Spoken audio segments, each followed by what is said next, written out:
Alright, so my bad. Let me add to that last step there about the paints and what kind of section. I kind of lost my thought and forgot how I really set up my Warlock Engineer. So again, like I said, the surface area, this will be the most that you have to paint. So again, the metal. And then I'll be hitting probably the next most surface area, which is going to be his robes. Like here, his sleeves. I remember his sleeves are a little harder because of his head kind of poking out, but it's not too hard. His skull. So that's the second probably thing that you want to hit. You can be a little bit, generous when you're doing it, because the next layer will probably be covering up any mistakes that you kind of accidentally go over, like the metal to his face. But make sure that your next step doesn't go over onto the metal part. That's all. So it won't be too hard. And him, of course, he's got a lot. He's got a big robe as well. You kind of see here, it wraps around all the way to the back as well.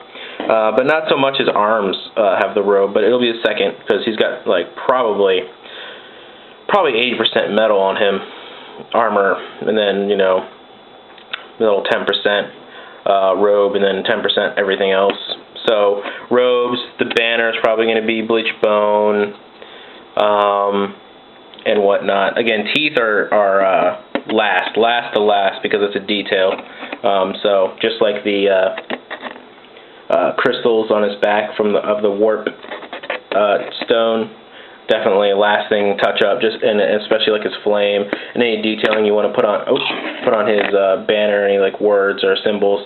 Definitely detailing comes last, so don't worry about that.